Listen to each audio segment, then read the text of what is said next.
Hey, welcome to Graphic Policy Television, GPTV. I'm Brent with one of this week's releases. It's Major X, the trade paperback that collects the series from Rob Liefeld. It collects all 6 issues plus Major X number 0. From Rob Liefeld is the writer. Liefeld also did some of the art of issues 1 through 6. Brent Peeples did 2, 4, and 5. Whilce Portacio did number 3. Liefeld, Adelso, Corona, Dan Fraga, Scott Hanna, Portacio, Adelso, Corona, Cory, Hamscher. Yeah, they all did the inks. Romulo, Fajardo Jr. is the colorist. Sabino is the letterer. Where do I even begin with this one? So if you have gone to our site, Graphic Policy, graphicpolicy.com, and check out our weekly reviews and follow along when they were releasing every single issue of Major X. I previously crapped on every single one of them. I'm even talking like a huge dump. Rereading this trade, I still stand by everything I said. This is seriously one of the worst comics I've read of the year. I've read a lot of comics. Sloppy art, sloppy writing. It's just, I don't know what the hell everyone was thinking. I'll say something positive. It got released on time. So, you know, there's that. The story is there's this character named Major X. Lives in a place called The Existence. Let there be light. Lives in this place called The Existence. It's kind of like an alternate reality haven for mutants. That reality is winds up getting destroyed, which has him going to the Marvel Universe, specifically when X-Force was being formed, early years of X-Force. And then from there, he looks for allies to try to save Existence. Doesn't really seem to save Existence, and everything doesn't really make a whole lot of sense, and it just feels like twists and turns for kind of no reason at all, and it's gibberish at times. I mean, there's points where the story's incoherent, and I reread it and reread it again and reread it a third time and had other people reread it or just read it, and yeah, it's incoherent at times. Added art where it's just sloppy and it's bad. It's really, really bad. It's not even like 90s bad where it's just like over the top crazy. It's actually bad. Yeah, again, the positive is at least it came out on time. I mean, if you're a diehard Rob Liefeld fan, go for it. I will give Liefeld credit in that he's got these fantastic ideas. They're really out there entertaining, and there's something to them. Obviously, there's something to them.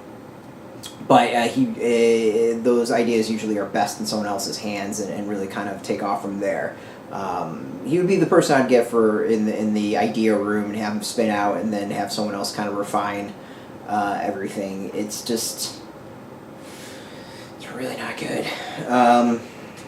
So yeah, so let's go with the art. Liefeld, I think, it kicks off the first issue. And its art's kind of classic him. You can make jokes about feet and pouches and all that. And it just kind of throws you into the action with little reasoning at all. Lots of just cliches and tropes, and I mean the first issue is just like that setup of good guy fighting good guy until they realize they're on the same side. But yeah, I'm gonna go see if I can go find the bad art, because there's some just it's really bad. I should have just looked this up beforehand and pointed it out. And part of this just feels like Liefeld ripping on Liefeld.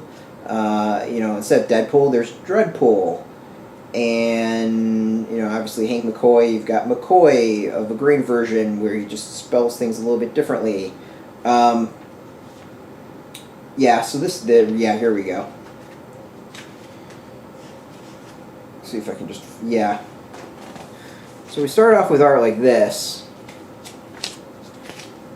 And then you get things like this that just looks, it's not good. I joked that at times the character looked like Sloth from Goonies, and like unfinished details like this and here, and I mean this one doesn't even have a mouth.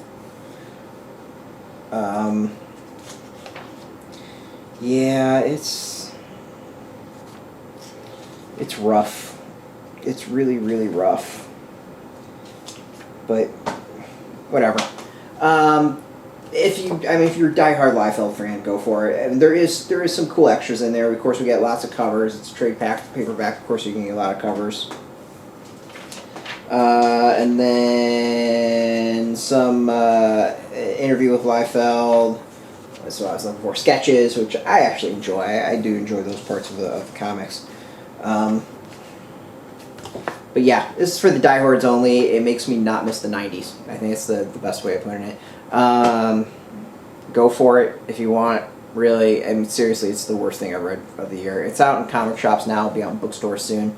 We got a link beneath this video. We can go get it. It's affiliate links, so of course you support our site that way. But doing that, awesome, appreciate it. But really should go help comic shops. Find comic shops. We got a link beneath this video. You put in your zip code, tell if a shop's near you. Also, support. I want to thank Marvel for hooking us up with this review copy. I'm kind of amazed they sent it, considering I took a massive staging pile on the single issues. But good on them. I'm going to give them a lot of credit for that one. And thank you for watching, as always. Now, if you're into comics, if you're into X-Men, if you are into Rob Liefeld, comics in general, check us out every single day at graphicpolicy.com.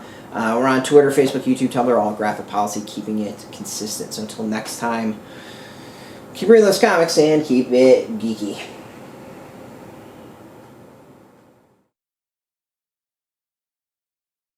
Hey, thanks for watching the previous video from Graphic Policy Television. Just by watching, you help support our site. Thank you so much. Now, if you're watching these videos, you probably care about geeky things like movies, television, comic books, toys, games, video games, you name it. You can go and subscribe right now to our YouTube channel to stay in touch and catch all the new videos, or check out our website at graphicpolicy.com. There's a nice link on this end of the video. But as always, thank you for watching. Keep on rocking and keep it geeky.